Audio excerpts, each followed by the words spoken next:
Hello, ladies and gentlemen, and welcome back to ZB Nation Plays FM Scout Academy Challenge with FC Dallas. And here we have for you a very special Champions League edition where we're going to take on the Defense Force. That's right, a very cool name for a cool team from Trinidad and Tobago. And the reason I'm going to show you this game is because in our previous game versus Defense Force, they ended up salvaging a 0-0 draw against us, which goes to my theory that they were going to be actually a stronger opponent than Comunicaciones, who we beat 4-0. Now, we did play a little bit of a lesser side against Defense Force, but not this time. This time we're going to show them our full furor. Other than that, in MLS, we've done pretty well. Well, I don't know. Since that last game we played against Comunicaciones, we've won 2, drawn 1, and lost 1. So that's okay. Well, I guess we drew 2. Yeah, 1-2, drew 2, lost 1. Not the greatest record, but it's done enough to keep us securely in second place by 1 point over Minnesota. Moved us up to third place in the Supporters' Shield, 1 point behind New England. So you can see just how close the race is, with the exception, of course, of Houston, who is still 10 points ahead, well, 9 points ahead of us, 8 points ahead of New England for the Supporters' Shield. Anyway, they've still got a significant lead with not a lot of games left. Only 3 MLS games left to go. Well, 4. I didn't see that one at the bottom. So, theoretically, we can still catch Houston if we win all of our games remaining and they lose all of their games remaining.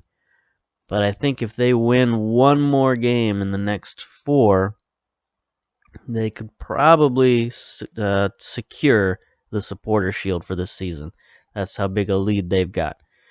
But we're not talking about that. We're not talking about MLS. We're not going to talk about Team USA either, even though I'm not going to say that I'm the greatest American coach who's ever coached, but I did lead a team down to Estadio Azteca and come out with a pretty secure 2-1 win. I mean, we led that game from very early all the way to the end, and it was a very, very, I might say, dominant performance, but it wasn't really that dominant. Mexico had a lot of tries, a lot of chances. But it was a very good 2-1 victory in Mexico, which almost never happens. And then we come back and also beat Jamaica to qualify for the World Cup with, 2 games remaining. We've already qualified. So, not going to talk about that, but it did happen. And, yeah, I am the greatest. But that's not true, as we're going to prove here against a team we should be beating, but we did not beat. We had a draw against Defense Force. So let's see if we can rectify that situation here. Let's continue on. Champions League.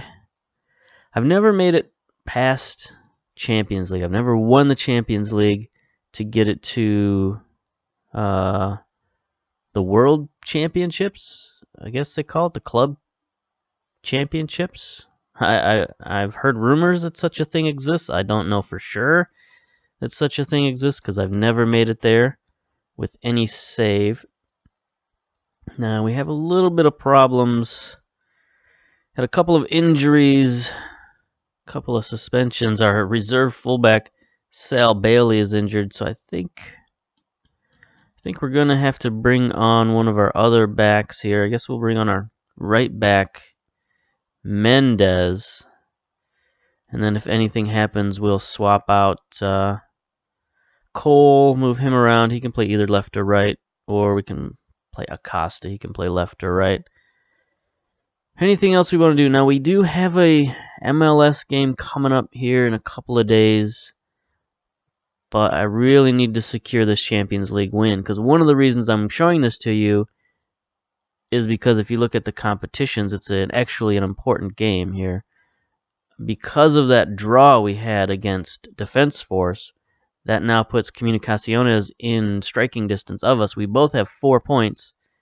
We've only played 2 games. They've played 3 games. So their record currently is 1-1-1, and our record is 1-1. So if we lose here against Defense Force, all bets are off. I mean, this is a wide open group.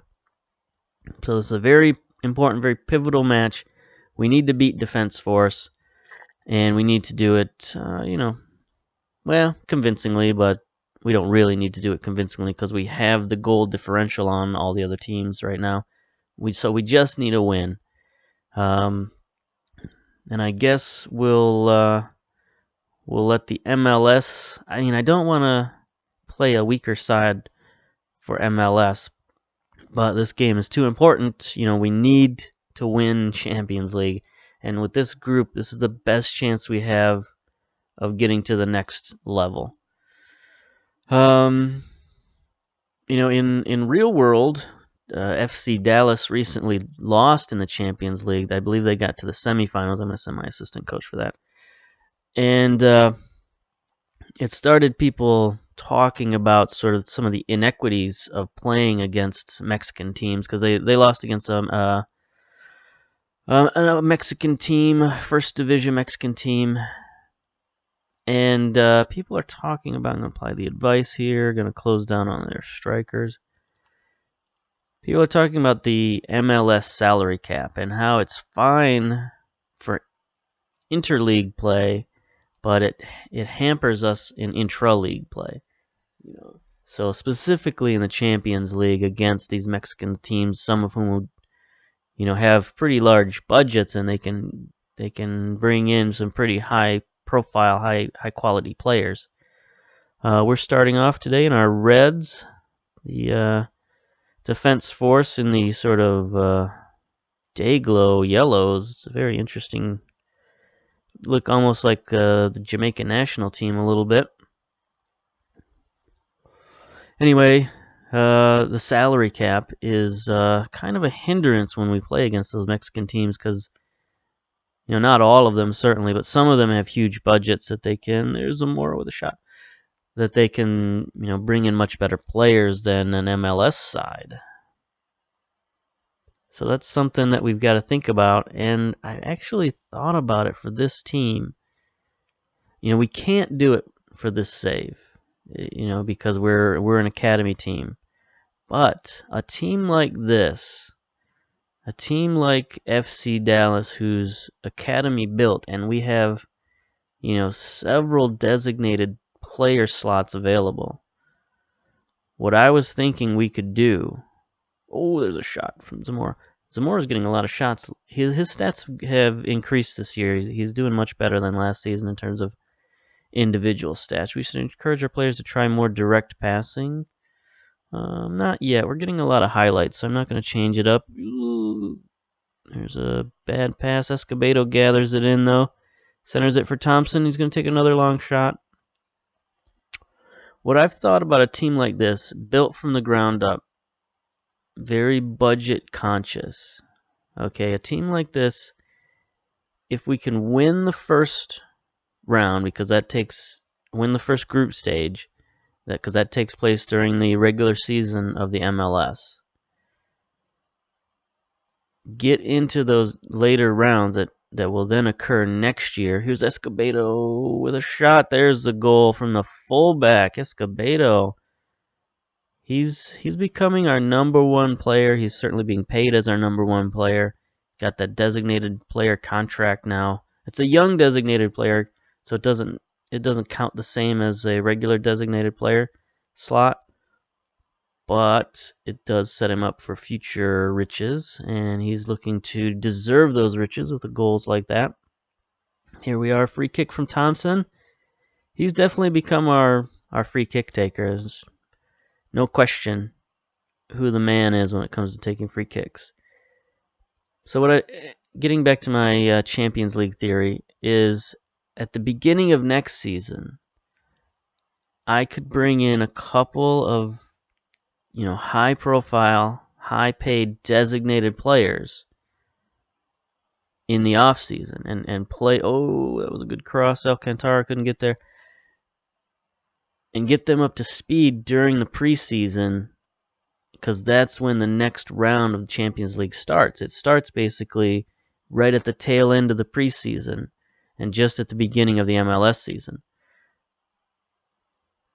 So I could bring in those high-profile guys as designated players to play in the Champions League. There's Washington. Look at that. Alcantara to Washington. Alcantara had 2 goals in our game versus Mexico. Although one didn't count. It was technically an own goal, but he was the one who shot it. It bounced off a couple of defenders. There's Alcantara. Nice play to Washington. Usually it's the other way around. Usually it's Washington setting up Alcantara, but both those guys are scoring well this season. We got our 2-0 lead. I think this is going to be plenty. Ooh, there's a foul on Julian. Going to get a penalty kick out of this one. And he might even get a card. Maybe. Yep, there's the yellow card. Free kick taker. Is Ulloa going to take this? Looks like it. There's that number 7. Yep, there he is. Nice. He doesn't miss very often. He misses maybe 1 out of 10. He'll miss.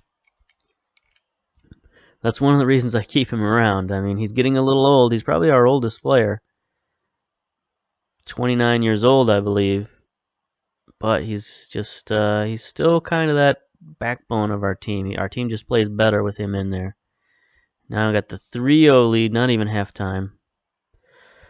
So, what do we think about that plan? What do we think about that plan of bringing in some high-paid designated players just for the Champions League?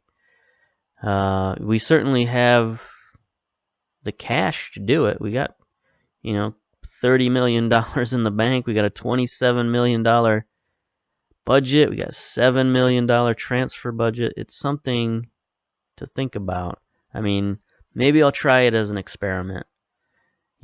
Take a save of this, take a copy of the save, and try that as an experiment. Maybe that's what I'll do. That actually sounds interesting. I think I'll try that. See who I can get.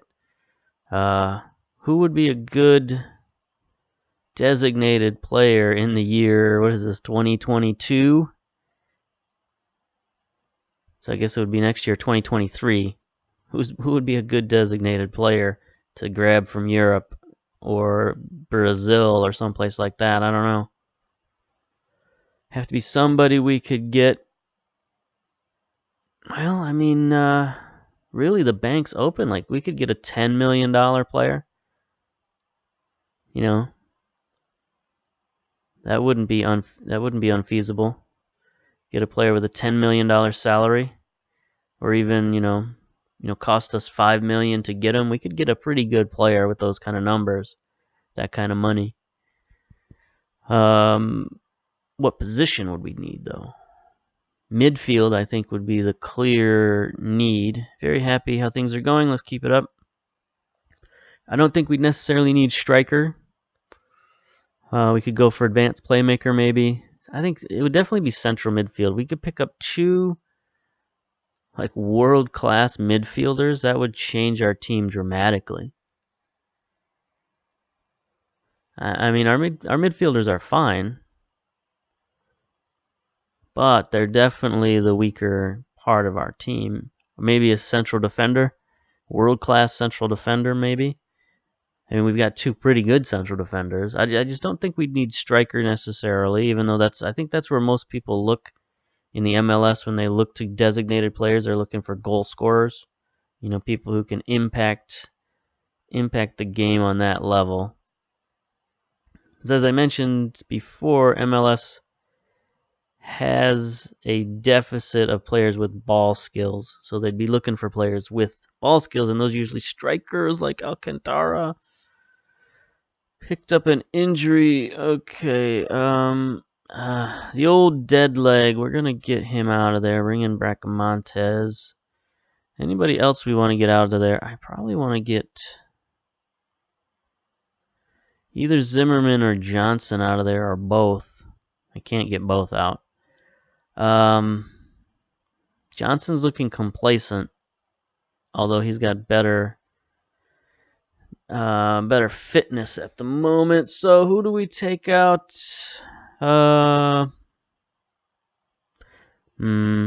Let's just stick with Alcantara for now. We'll wait a little bit longer. It's only 51 minutes into the half. We'll wait to the 60-minute mark. Pull out either Johnson or Zimmerman. Probably Johnson, but we'll see. You know, we don't want to start substituting too early. I've had 3-0 deficits disappear in the past. Maybe not against a team like Defense Force, but certainly against a team that we should have beaten. Here's our new substitute, Bracamontes, sort of running with the ball, doing a lot of running with the ball. Here's Thompson. Ulloa, he'll take the shot. No, it's wide. I really wish Ulloa was just a little bit better at shooting. At this age, he's not going to get any better. But he still has that aggressive tendency. Oh, there's a nice pass to Thompson. Not a very good shot. Thompson made his international debut. Just took a drink of Coke. That didn't quite settle very well. Yeah, Thompson had his international debut. He played pretty well.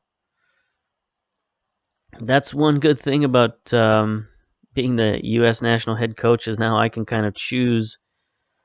Oh, their ball's ricocheting around. I can kind of choose when to call my players up and when not to. Like, for example, I didn't call up... who was it? I didn't call up Washington this time because he wouldn't have been in the starting lineup and I needed him. So it's like, if he's not going to start for Team USA, but I need him for Dallas, leave him off the team. It's Cole with a card. All right. So let's get Cole out of there. Bring in Mendez. And I guess let's get Zimmerman out of there. Like, who are the people we can't afford to lose? It would be, Cole and Zimmerman. Well, I mean Escobedo too, but we can't. There's nothing we can do about that. All right, so we'll take those two out, and hopefully nobody gets hurt in the last few minutes. Zamora's on the run. Let's see if he's got anybody to cross it to. Nope, nobody's there. All right.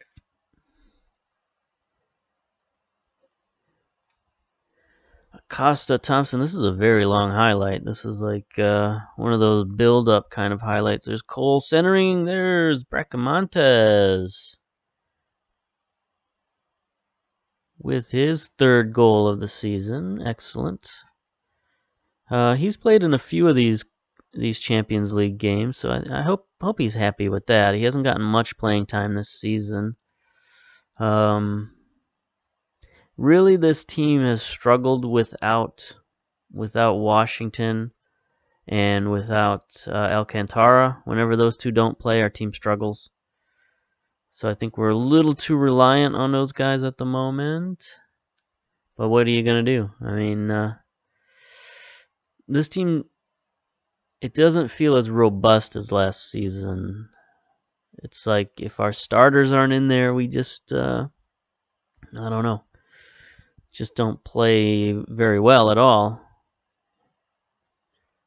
And, I guess that's how it's supposed to be, right? You're supposed to have your starters be your best players, but I like to play such a rotated side. Oh, there's very aggressive into the 74th minute. I think we could tone that down a little.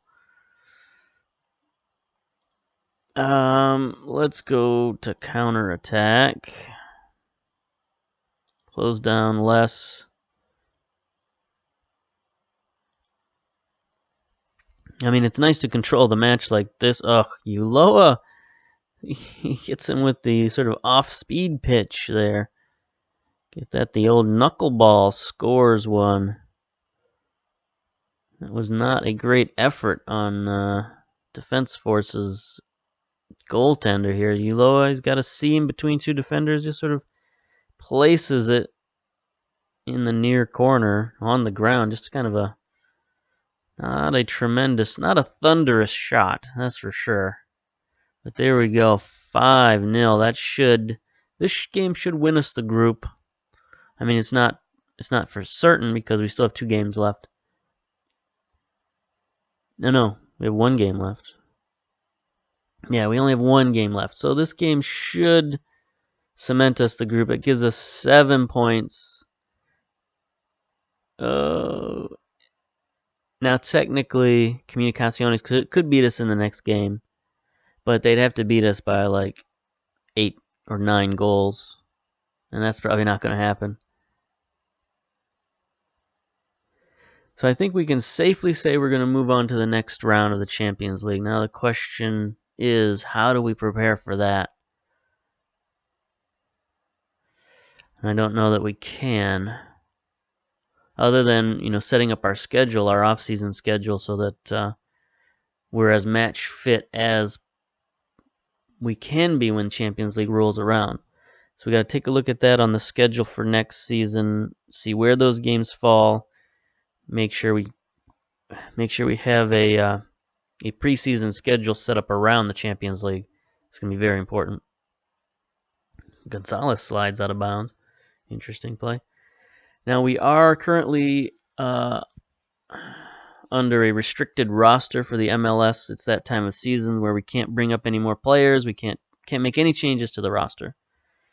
So we do have an injured goalkeeper. Our backup goalkeeper is injured. So if Gonzalez goes down, very nice victory, boys. If Gonzalez goes down, we're out of luck. I mean, we're going to be dealing with an academy goalkeeper. Is our 3rd goalkeeper right now.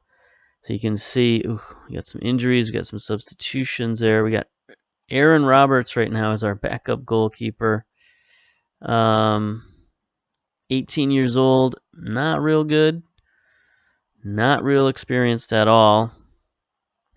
And that's because Sanchez, our backup goalkeeper, has played very well this season. There's no doubt about that. When Gonzalez was out, or when he was on the U.S. national team, Sanchez stepped up, played really well. But now he's injured for another few weeks, I think. 10 days to 2 weeks, which is not a lot of the schedule left remaining. Look at the calendar here.